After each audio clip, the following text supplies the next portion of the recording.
Northern Spain, Barcelona is probably a little better on time. They are more laid back in general. Compared to Americans. Americans are very timely and whatnot.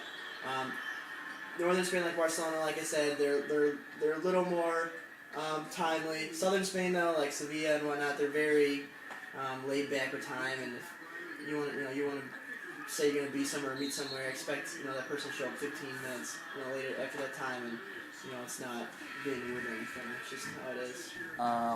The school system is completely different compared to Germany, so we don't actually have a college system, we don't have college sports. College students text a lot, they use a lot of Facebook, they rely a lot on all these technologies. If you don't have Facebook or if you don't have a cell phone, well, I don't want to say fucked, it's hard for you to socialize. My family, I always felt bad, and I always felt like I had to eat everything that was on my plate at the meals, because I felt like it would offend them if I didn't eat everything they gave me. And because of that, my host grandmother would always comment like, I think you're gaining weight, like we should weigh you on the scale. Although it never happened, it was like, I can't believe you're telling me that I'm gaining weight. We don't talk about this stuff like we in America, like what you do here. Like, that's really offensive. But I mean, it's just differences in culture that you have to get used to, I guess. So. Now, food's more expensive, I would say, in most European cities compared to America. Meals run more expensive out there. No tipping really. Tipping's not really a thing, especially at all in Europe. But Spain too.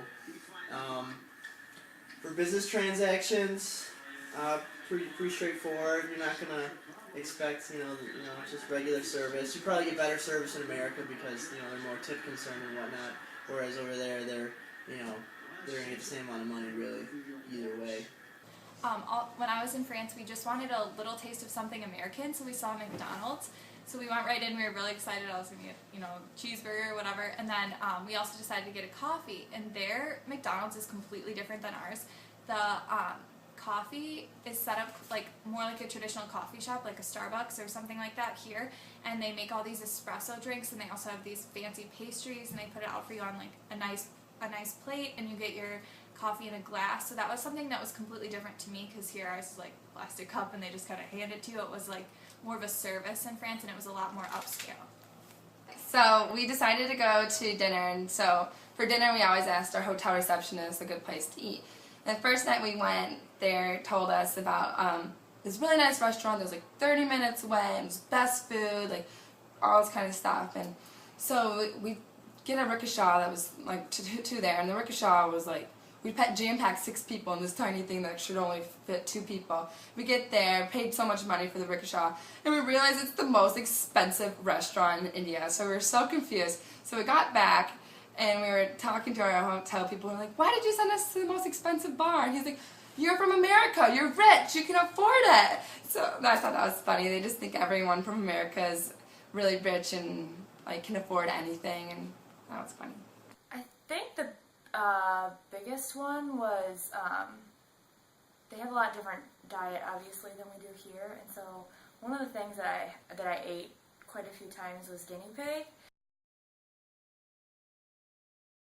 and so they would always make fun of me because that's a pet here in America, and I was eating it, and we would a lot of times go out to the rural communities to do volunteer projects and health clinics and things like that, and they would make us a meal to say thank you, and a lot of times it was guinea pig, and most of the time there'd be hair still in it, and so I don't know, it wasn't the most appealing thing, so that would probably be maybe funny or gross, I'm not really sure, but that'd be probably the weirdest thing that happened.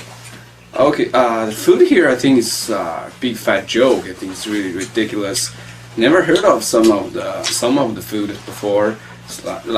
General Tso chicken and the sesame chicken, sweet sour sauce. Never heard about it before. They don't exist. Okay. The quality of food could be better.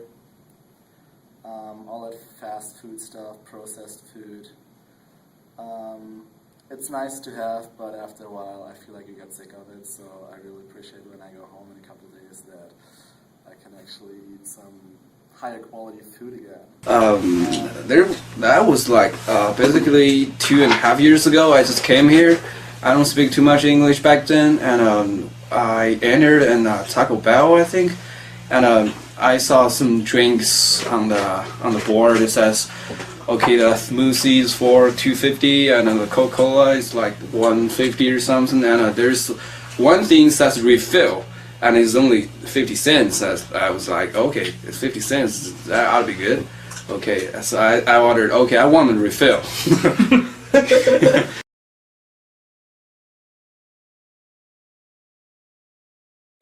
And drinking behavior, great topic in college. You're not allowed to drink under 21. Obviously, nobody does that. Yeah, it's kind of weird. I feel like Americans and alcohol don't really get along with each other. So college students really try to break that rule.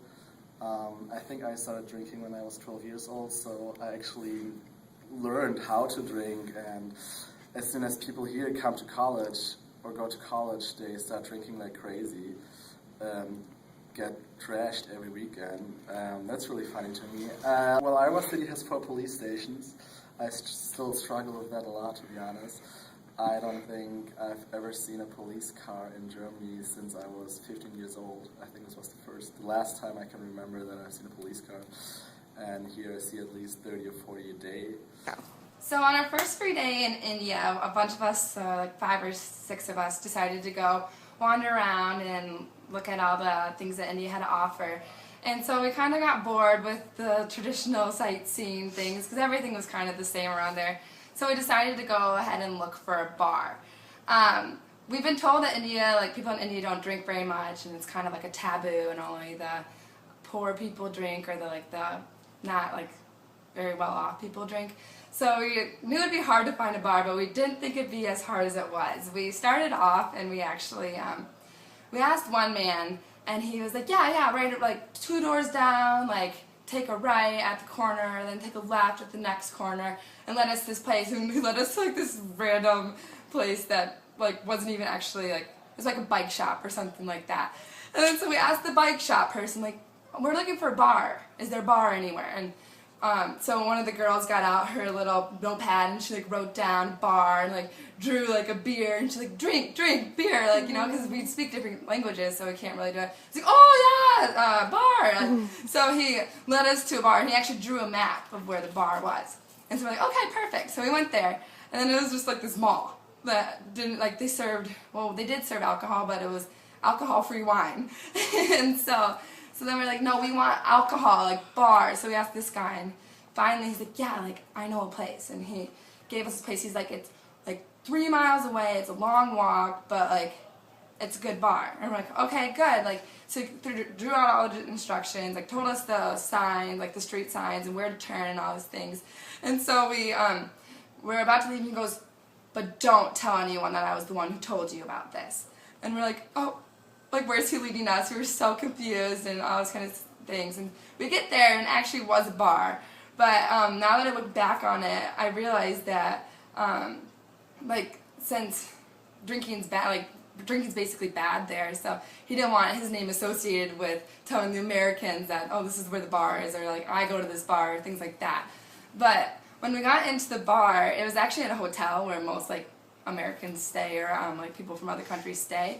So that's why they had a bar there. And so we get in, and we're sitting at the counter at the bar, actually, and there's like 4 guys and 2 girls or something like that.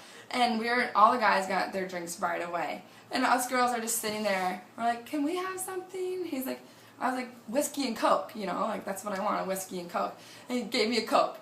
And then I was like, okay, like, can I have some whiskey? And he was so hesitant to give me the whiskey, but finally one of the guys ordered it, and I got my whiskey. So that's it. Okay, the most obvious difference I can think of is the drinking age limit. Okay, here you can handle a army firearm and a woman at the age of 18, but you can't drink until you're 21. I think it's really ridiculous. But back in China, we don't really have an age limit. by drinking, and well, you can't get married until you're 21, but you can join the army with age of 18. So I think it's really funny. You can handle women, but not. I mean, women is apparently more difficult to handle than the enemy. One of the things that was really funny there was that come here isn't like this. You kind of shoot people away and that means come here.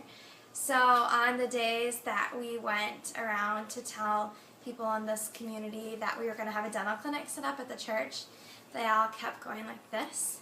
And so we thought they were mad at us for like coming to their house and that they were telling us to go away. But they were actually inviting us into their homes, and then they'd be super nice. They'd pull out lawn chairs for us, and they would stand but let us sit. So that was just something that was really funny and really different. Okay, so when you are talking to someone in the United States, like if you say yes, you nod, right? And if you say no, you no. But in India, they have this little thing, like I call it the bobblehead. It's just kind of like, you know. And so you'd be talking to someone and be like, how was your day? And they'd be like, you're like, how was your day? It was okay? Or, like, what are you saying? Like, answer me yes or no. I didn't know what was going on. And it happened, like, all the time. And it was probably one of the funnier experiences I've had trying to communicate with someone in India. Pickpocketing is a pretty big concern out in Barcelona, especially, but it's really not the Spanish people themselves. It's a lot of Romanians and gypsies that come out and they're a gypsy problem. I also have to deal with a couple Nazi stereotypes a lot. People ask me, hey, is Hitler still alive? And I was like, dude, what the fuck? Have you ever been to the Autobahn in Germany? We only have 340 of them in Germany, so obviously I have been there. So all these typical German questions were quite funny too. There's one night I was sitting in the library, and I need an eraser for now. Okay, an eraser, and I saw that a beautiful blonde sitting next to me, and I didn't know the difference between an eraser and a rubber. That's British English. Yeah, it's British American accent English. and American accent though. And I asked that girl, "Do you have a rubber that I can borrow?" That girl stared at me. Well, didn't say anything. Well, I don't understand. I thought she was being implied, but okay. I got it now. Okay, now this is the rubber. This is an eraser. Don't be confused.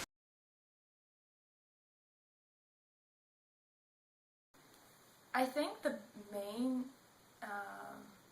kind of expectation that wasn't met was a lot of American culture was integrated into their culture, so I was trying to kind of get this immersion into something that was different from what I'm used to, and so I would go out to a restaurant and hear American music playing on the radio. Like they're like 3 or 4 years behind us, so it'd be like boy bands and things like that. But it's like I went to get away from this, and now here I am, having to go through it again. So that's probably the biggest one. Here. I expected Americans to have more knowledge of the rest of the world. And I also thought, since Americans tend to be richer than Europeans, that they would travel more. But then I got to know a couple people from Iowa or Illinois. They've never been to Chicago and New York. I mean, I know these cities are tourist cities in general, but if you live in Illinois, you should at least see Chicago,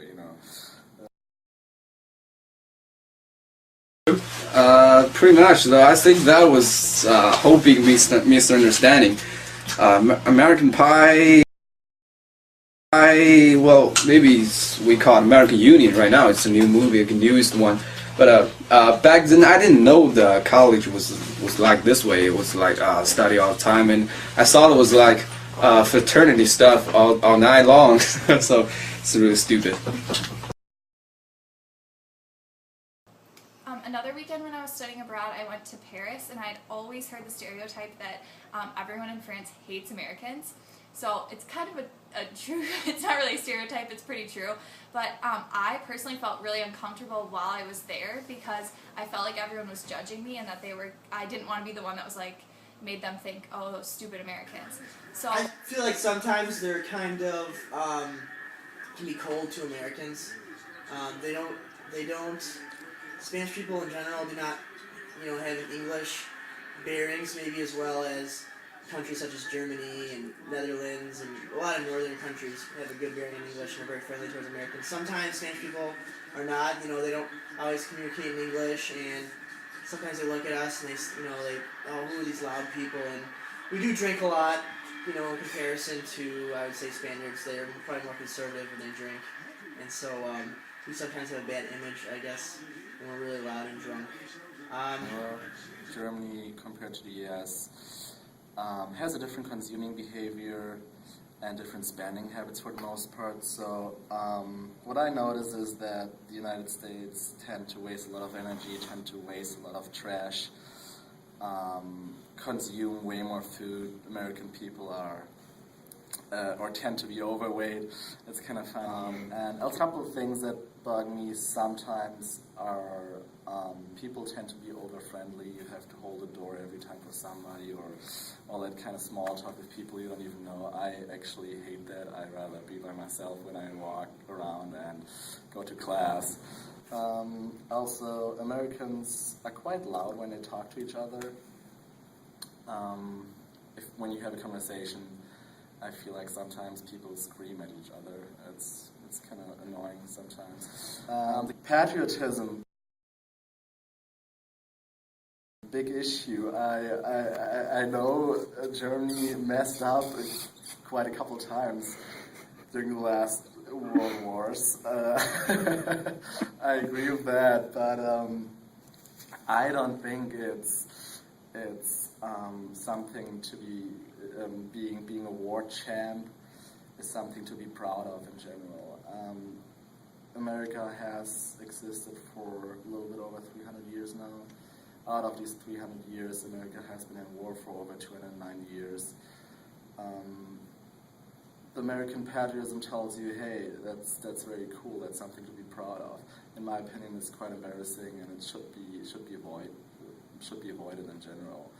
The waste of energy, waste of gas, driving big ass cars is kind of outdated after a while. So the respect to the environment and the respect to nature should be more emphasized in America, but we will all get there at one point.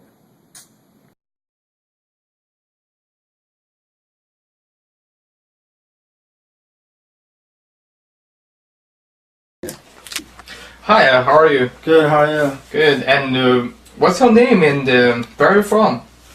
My name is George, like George Bush. Like George Bush. Last name is Wang, W-A-N-G. I'm from a big city, the capital of my province in the middle of China, north middle of China. It's kind of like Iowa. Okay. Yeah. And what's the cultural differences between here and your city? Well, let me tell you a story about that.